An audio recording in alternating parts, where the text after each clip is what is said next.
Don Brewster is one of my heroes. Don and his wife, amazing man and wife who founded Agape International Missions about 12 years ago or so. In 2005, they founded it, and AIM means Agape International Missions. They have a restoration home there in Phnom Penh. They have 500 Cambodian staff working on their team. He told me the other day they touch about 12,000 people every month. Is that right? Every month. What began as an effort to restore children rescued out of sexual slavery expanded into a holistic anti-trafficking organization with 12 projects that rescue, restore, and reintegrate survivors and prevent exploitation. Today, AIM impacts 10,000 Cambodians a year. Prior to starting with AIM, Don worked as an executive pastor at Adventure Christian Church in California for 7 years. He received his Master's of Divinity from Liberty University and his BS from William Jessup University. Please join me in welcoming Don Brewster. Well, good morning, and thank you again for being here and staying till I got up. I really appreciate that. I don't know if you're aware, there's a new law in Minnesota dealing with anti-trafficking conferences. Every speaker must begin with a video. And so not wanting to break that law, we're going to start with a video here.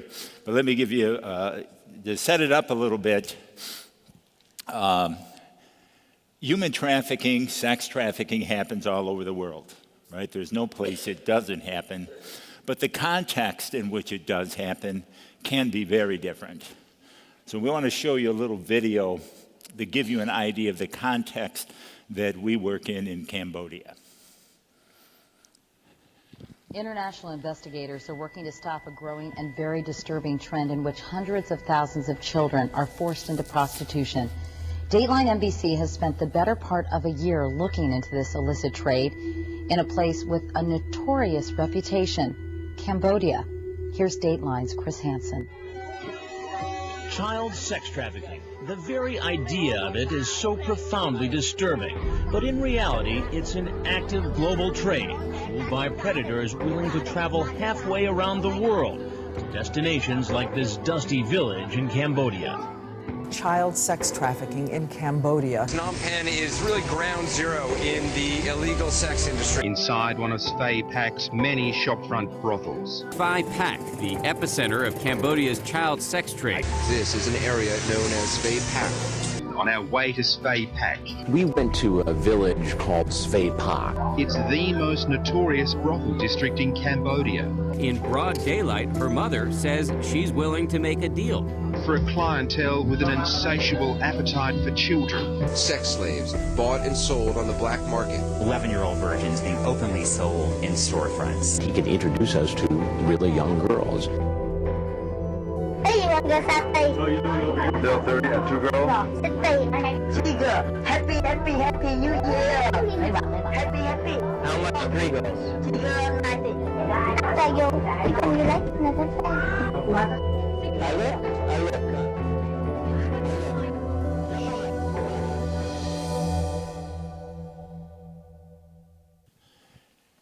Now, it's improved a little bit, right? There has been some significant progress made in that, but it's still there.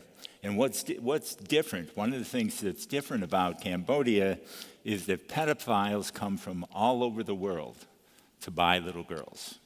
And even today, that's still continuing, although we've been blessed by God with some great progress. But I want to see just what happens every day in this village still as men come from all over the world.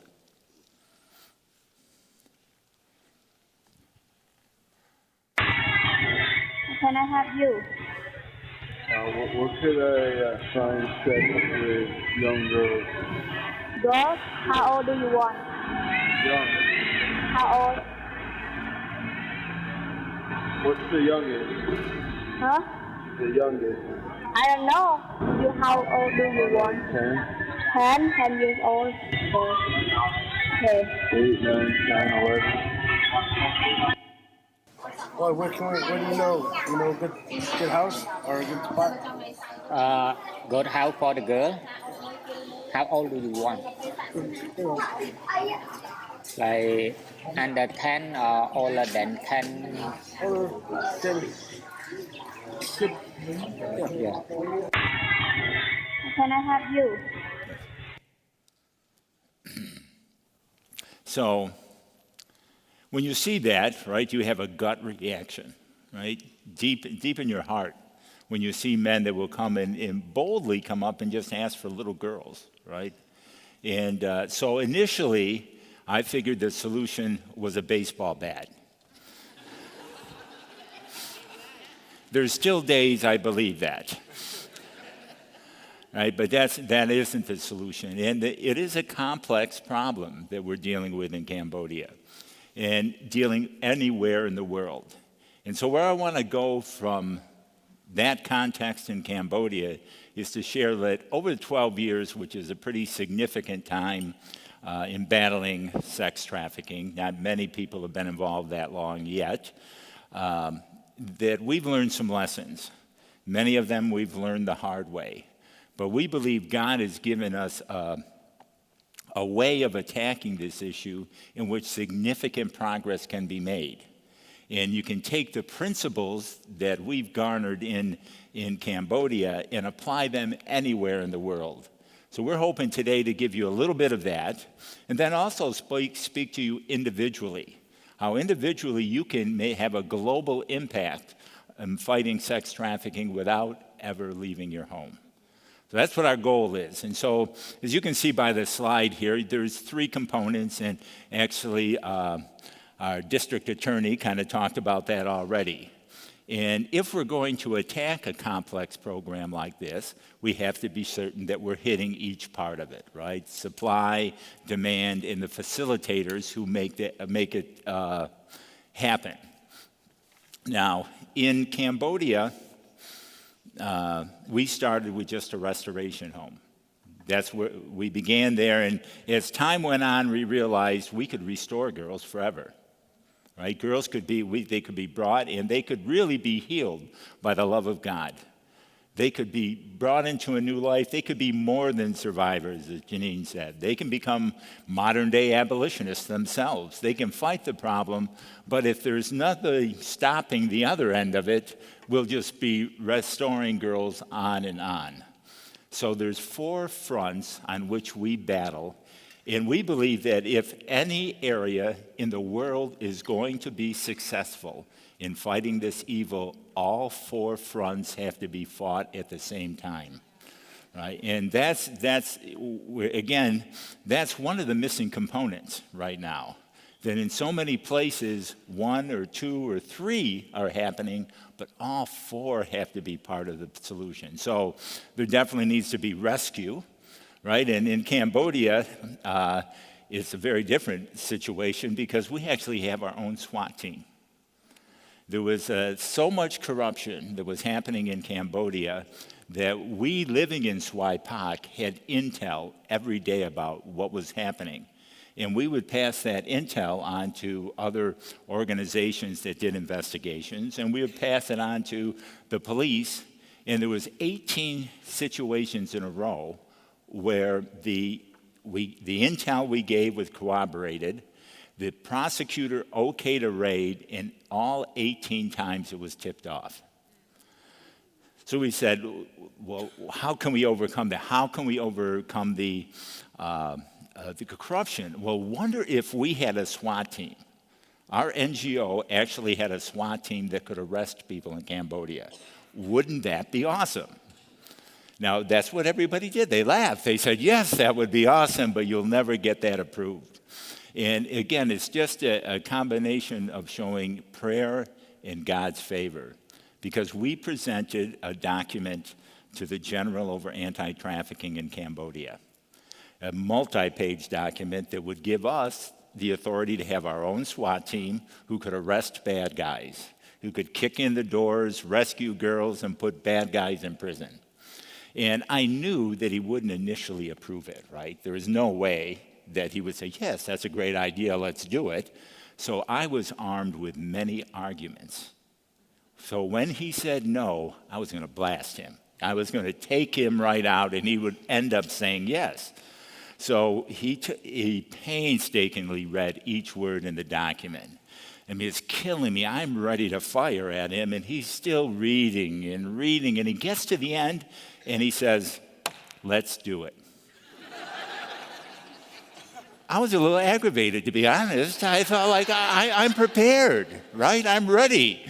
But because of that, we are able to rescue girls, and we actually do outreach for older girls. Older girls are not held in chains, like the young girls are actually behind locked doors that have to be kicked in.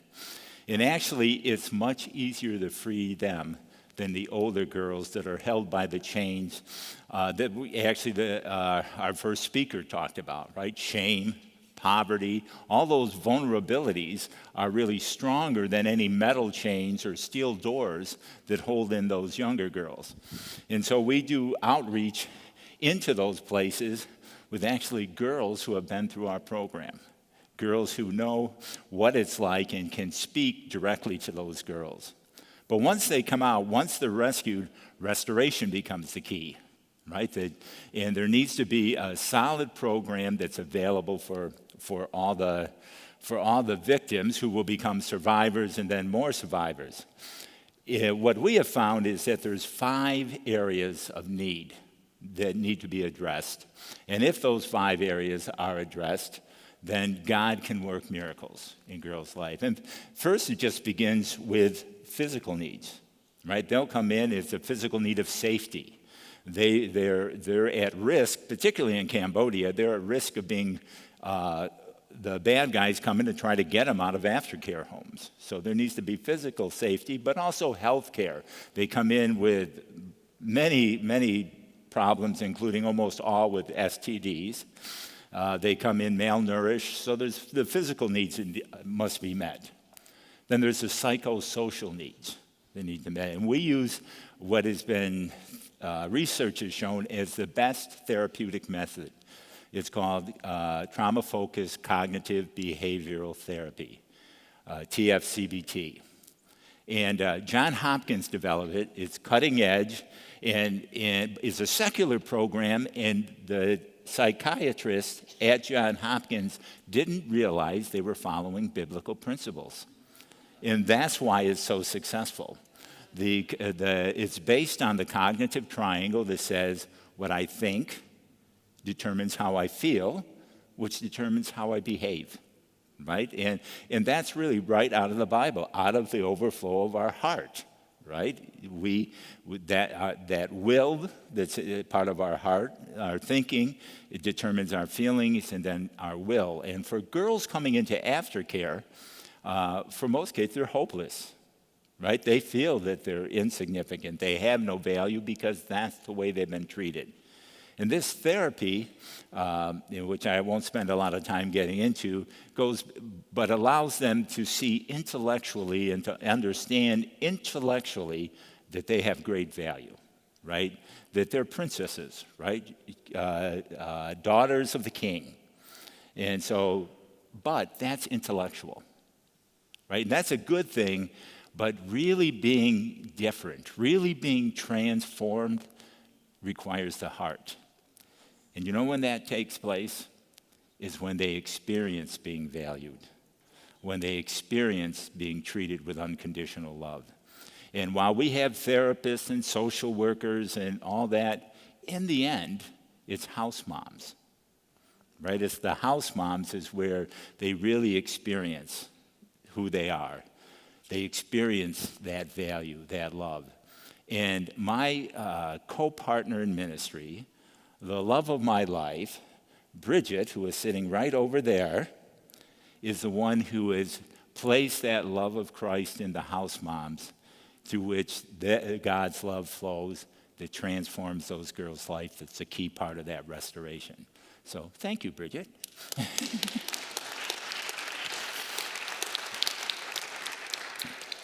But those needs those psychosocial needs are not just therapy in that sense. There's a need to be giving back as well, right?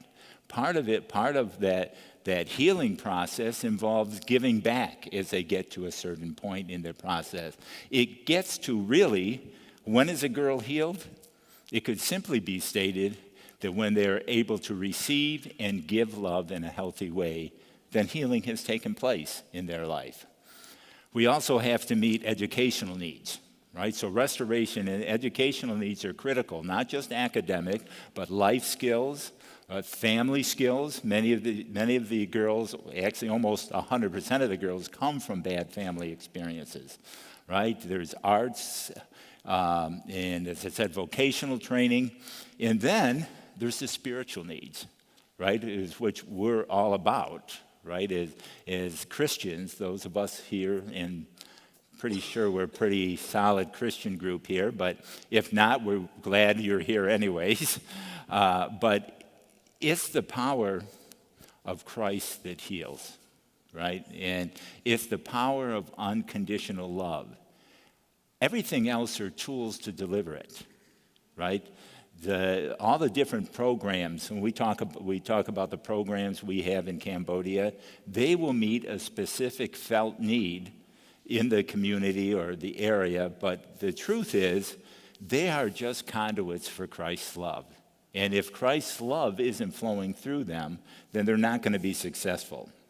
And then reintegration becomes the turning point, right? The girls must be reintegrated, in other words, be able to go back into their society, into their culture, in a way that they're healthy and not only within themselves understand that they're honored and have value, but somehow to regain that in the culture, right? And that's not as big a problem here in the States as it is in Cambodia, because the culture just says any girl, for whatever reason, who has lost her virginity is a piece of trash. And that's just what she is. And what we found, what's been remarkable, is we have employment centers. That's a key part of our reintegration process, is girls have to have jobs. And this, again, the same would be anywhere in the world. They have to have an alternative economically to turn to. And so we have employment centers that make T-shirts. We didn't make these, but I'm sure we will next year.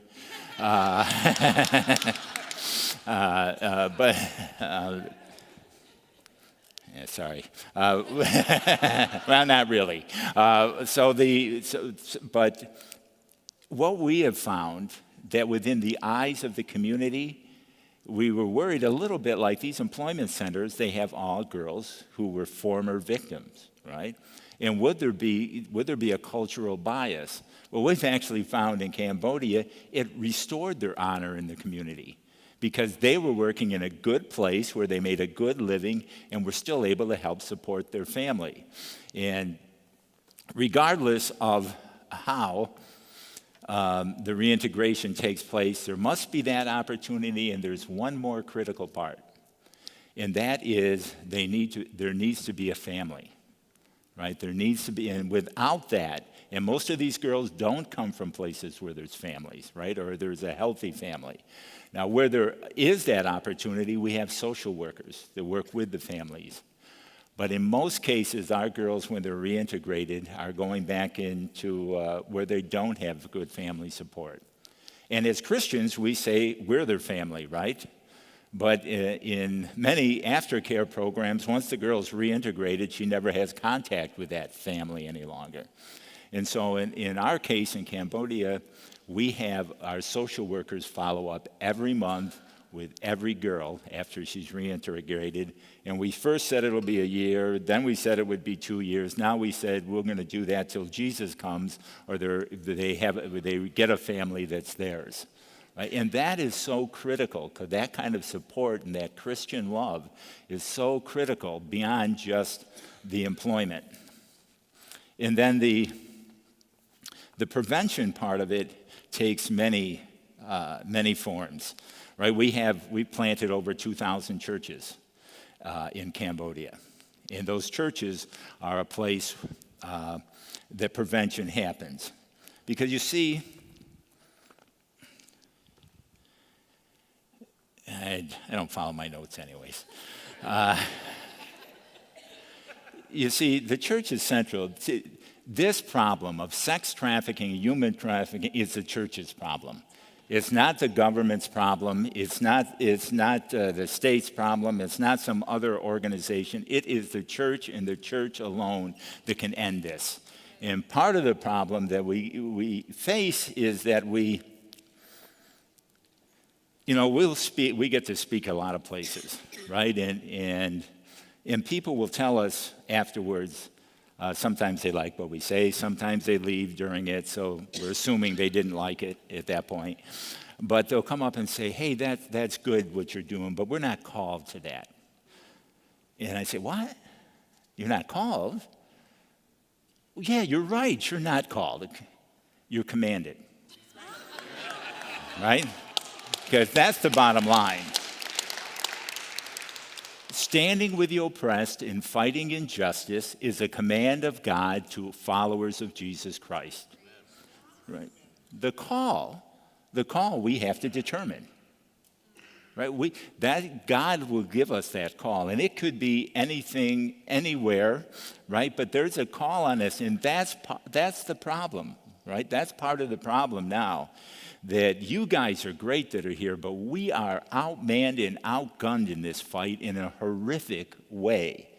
Do you understand that every day over 50,000 human beings are human trafficked, most of them sex trafficking and most of them women and children? 50,000 every day.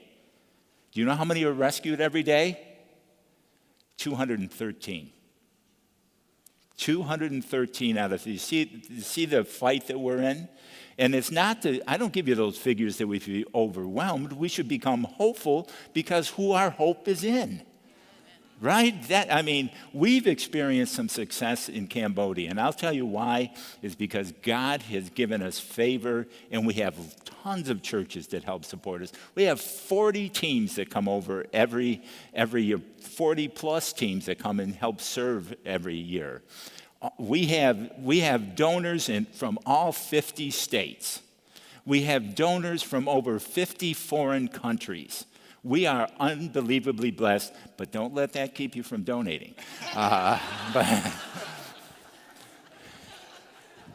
Because it's not enough. But anyways, the point is the success that we've actually given some recognition for is all because God has provided individuals with talents in the heart and the willing to serve and the willingness to use their resources in a way that transforms people, right? Because the prevention end, right?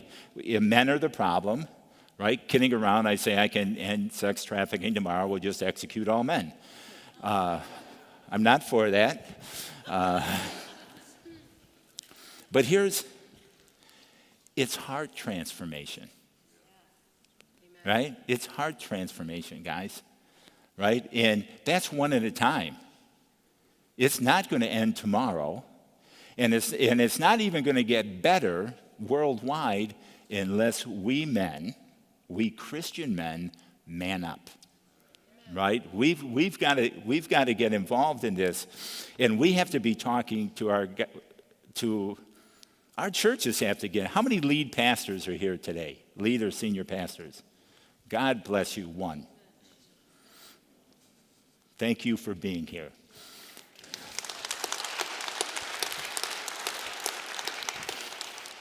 I'll tell you, pornography, right? Pornography is a gigantic issue that drives sex trafficking. You want to know the brutal truth that we don't want to say in church? That when a man watches pornography, he helps a little girl get raped. That's the truth, right? And men I don't think the average guy watching pornography thinks that. I don't think he thinks that he's helping to drive sex trafficking around the world. I don't think he understands that the people that produce pornography are targeting children. They're targeting children in SWIPOC. When they watch cartoons on the internet, they get little pop-ups that come up. And then when they click on them, it takes them to a pornographic cartoon. And we've experienced recently a 5-year-old boy trying to act out what he saw in a porn cartoon on his 3-year-old sister. That's what the producers of pornography are doing. 89% of all pornography produced in the world is produced in this country. 70% of it in Los Angeles. I mentioned the other day we ought to bomb it, but we got a fundraiser coming up, so we're going to postpone it. But that's why the church is the only hope. And that's why we have to man up, man. It's easy for me to stand up here. I won't see you tomorrow. Well, maybe I will. I guess I'm still here tomorrow. But the day after that, I'll be back in Cambodia, and I won't see any of you. What it takes is conversations face to face, man to man, to start talking about what pornography does, because 2/3 of the men here today watch pornography every month. That's the statistics. 2/3 of all Christian pastors watch pornography every month. And it's the perfect tool of Satan to drive sex trafficking. It's a perfect tool because there's so much shame in it. So we hide it, right? We put it in the closet, and Satan rejoices every minute. And when somebody is brave enough to say that they have an issue, half the time they lose their job, right? Those are the men who are courageous and should be applauded and given all the help they need. If we would start doing that, if we would start standing up for women in that way, just Christian men, we would have a global impact. On the way home today, you can have a global impact. Stop at some coffee shop and start talking to some stranger about the power of pornography, how it's destroying families and children's lives around the world. Okay, none of that is in my notes, but let's go back to see if there's anything I wanted to say that are in here. Okay, how's my time?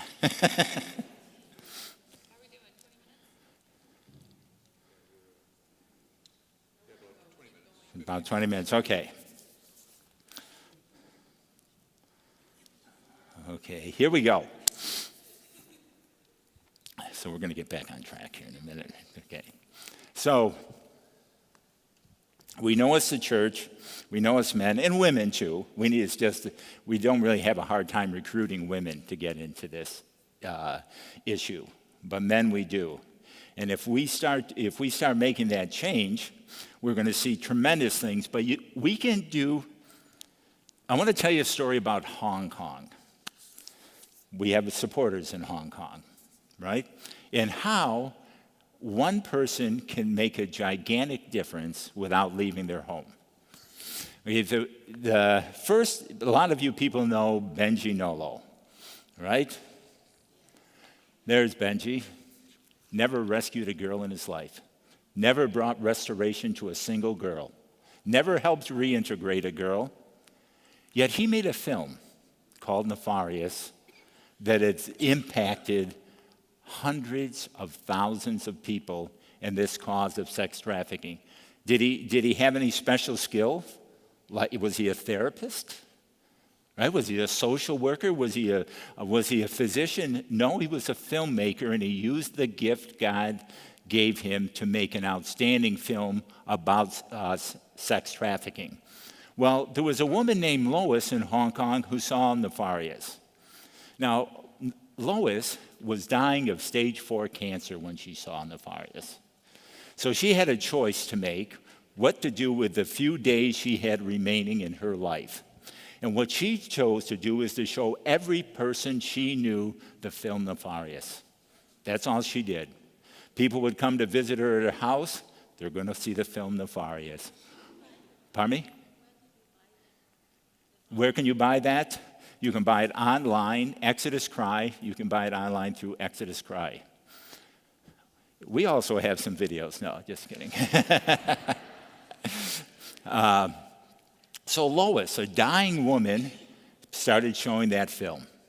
Right? The next person who saw it was this guy, James. He's a little too close with Bridget, but other than that, I like James.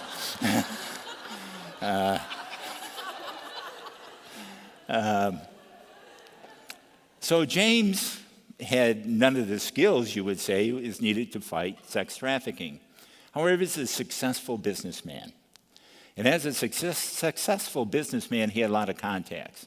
So what he did is he arranged for us some fundraising events in Hong Kong. Through those fundraising events, AIM received over $500,000, right? It started with a guy that made a film that knew nothing about how to care for a girl. It went to a woman dying of cancer that knew nothing about Cambodia, right? To this guy who knew nothing, right? But said, sorry, caught me off guard, 10 minutes left. Okay, so it went from James to another young man named Jonathan. I love this picture because it shows you can't be too cool to be involved in the fight against human trafficking. Right? Okay, so Jonathan is a 16-year-old boy. What can he do? Well, he's an artist. He painted that picture and he auctioned it off and raised $10,000 to give the fight against human trafficking in Cambodia. The next person that saw it was a woman named Janice. And Janice, I got to tell the story. If I went 11 minutes, could we? I mean, what are you going to do, right? You're going to kick me off, honestly. So Janice is about this tall, right? And she's a really, really sweet woman. But we got a call from a Cambodian girl in China who had run away. She was trafficked to China as a bride. And I don't know if that's a big deal going on now because of the one-child rule in China. Far more men, actually 35 million more men of marrying age than women. So girls are being trafficked to China and being forced to marry. And I got to give you a short version, though. And so the two girls run away.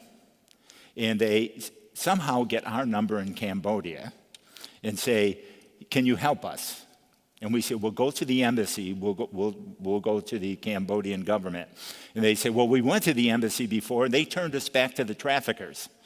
And we said, don't worry, we're going to meet with the Minister of Foreign Affairs. Everything will be fine. So we did that. We're actually in the office, but the girl calls back and says, hey, they're not helping us. They're actually trying to send us back to the traffickers. So I tell the Minister of Foreign Affairs. He doesn't believe it. I say, yeah, she's on this phone. It's what's happening. And so he calls back to the embassy. Make a long story short, the embassy refused to help these girls, okay? The one girl, they'd been 5 days without food and water, so the one girl said, just send me back to the trafficker. I can't take anymore. But the other girl hung tough. So there she is, and we knew Janice because she came to one of the fundraising events, and I knew she did business in Beijing where this girl was.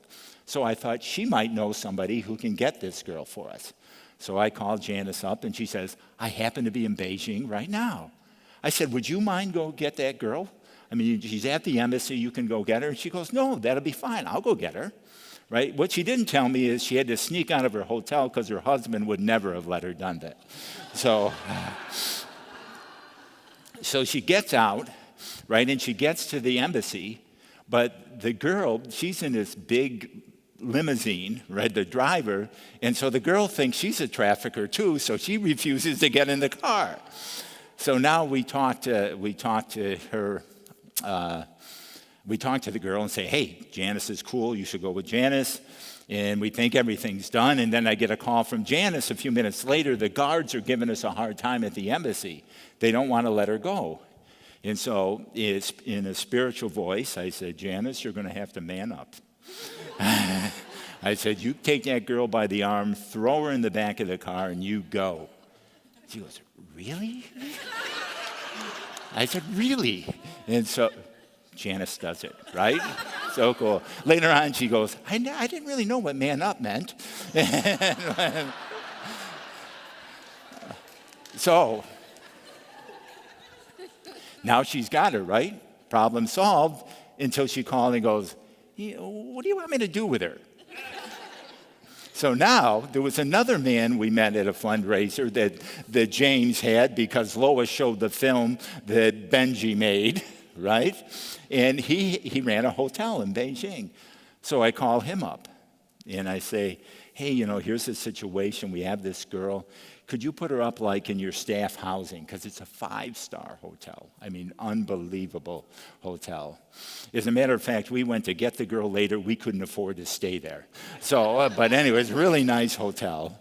And so he says, yeah, we'll work it out. So she comes, right? Only he puts her on the executive level of this 5-star hotel, and she gets room service 3 times a day. Right? And it's kind of like a bird in a gilded cage while she's waiting, but still it's really, really cool. So, and we're not even done with Hong Kong. So now she shows the film to a woman named Esther. Esther has a public relations firm, and she says, oh, this is a great story. Let's have Don and Bridget be interviewed by CNN. And she gets us on CNN, which gets us more support. Now, that would be cool if that was the end of the story. But then there's Mary Ann. Mary Ann, you can see she's carrying the log. She's got the towel. She actually led a team of youth to rebuild a house for a family of at-risk kids in Cambodia. But she did another thing. She introduced us to a garment manufacturer who said, you need jobs? If you'll build a facility, I will teach you how to make sweaters that are sold to Macy's, Nordstrom's, and I'll provide I'll buy all the product. You don't have to worry about selling it, which is the biggest thing, right? So Victor did that. That's Victor with his daughter, and that's our employment center in Cambodia that you're looking at there, where we have almost 120 girls working, making great wages, full benefits, and all self-sustaining. Now, that wasn't the end of it. There was also one guy who came to one of the events. He wasn't invited because he wasn't a Christian, and there was going to be a Christian event. But he showed up, and it's funny because no one introduced him. Like we were being introduced to everybody. It's like we skipped by this one guy, right? But after the event, we were walking, and if you've been to Hong Kong, there's not a lot of great parking there. So you had a long walk to the car, and this guy came up to me and he said, I want you to know I'm going to buy you a car. And I thought he meant to give me a ride to the parking lot, right? And I laughed, and he goes, no, I'm serious. And I said, well, really? And he had heard I'd had a motorcycle accident and broke my leg, and so he thought it would be better for me to be in a car. So this guy bought that Highlander for us. And that's pretty cool if that was the end of the story. But the better part of the story is because he came to hear us speak, and because Jesus is with us when we speak, he decided to go to church, and a month later, he accepted Christ as his Savior.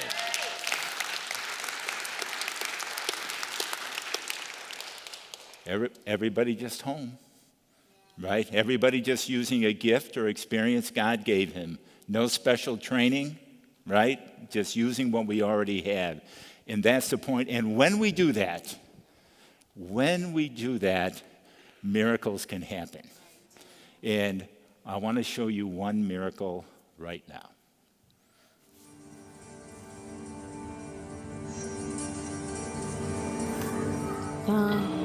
My name is Bella, and I'm 21 years old.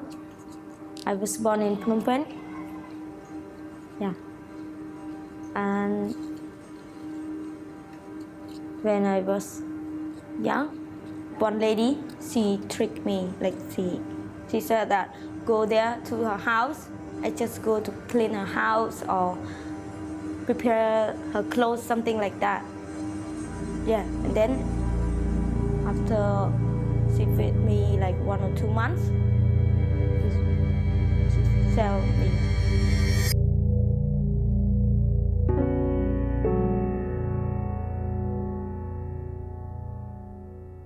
When I was 12 years old,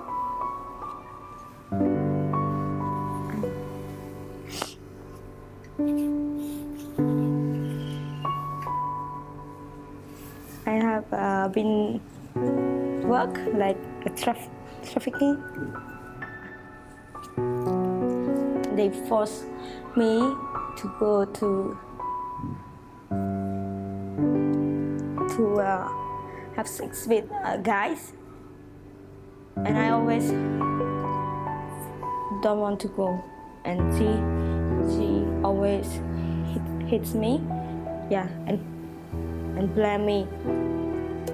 And I worked there about 1 month, and I really hurt. Like, I want to go away from that place, but I cannot go.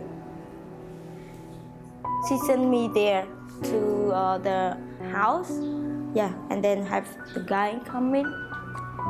Like a day, maybe 5. They pay like $20, and then like he do something bad to me, yeah. I say no and I cry, and I said, please let me go. She told me that if I escape from her place, she will do something to my family. I felt like I'm hopeless. I have nothing. No one care about me, and no one like think that I'm special. And my future, I will think I will die one day, and if I still work like that, I will get dizzy and I will die. Nothing.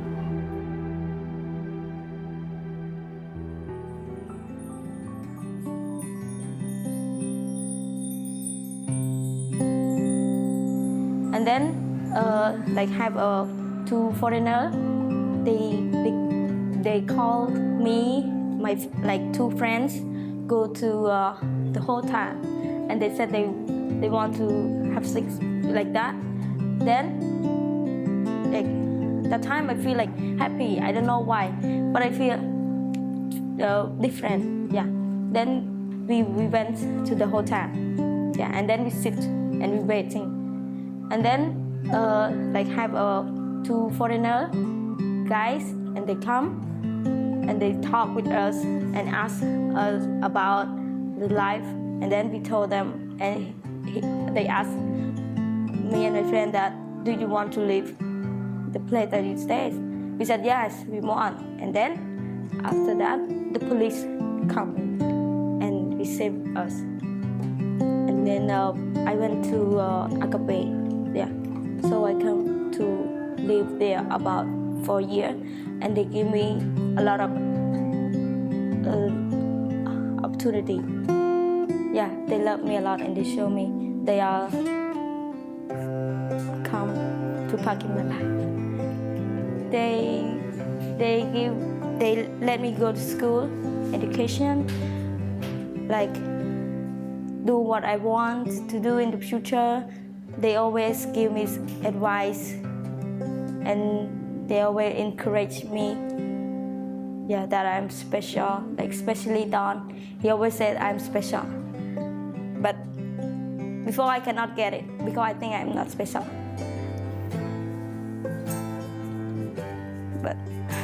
But he always said, and right now I know I'm special. I think God will use me to help other girls like they have been trafficking, and I know that's hurt, and I know they don't want. And so I know that God used me to save them, yeah. And to tell them that just God can help them and loves them, and told them that they are special. And they, if they become in Jesus, they will save and they will have more love.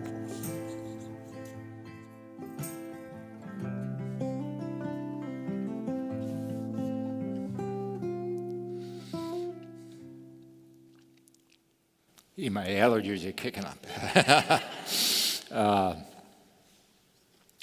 See, Bella is a miracle. And today, by the way, Bella is doing just what she said she was going to do. Today, Bella serves with us, and she goes into brothels, and helps rescue girls. She's married to a great Christian young man. And just before we came up over the States a couple weeks ago, we learned she's pregnant with her first baby.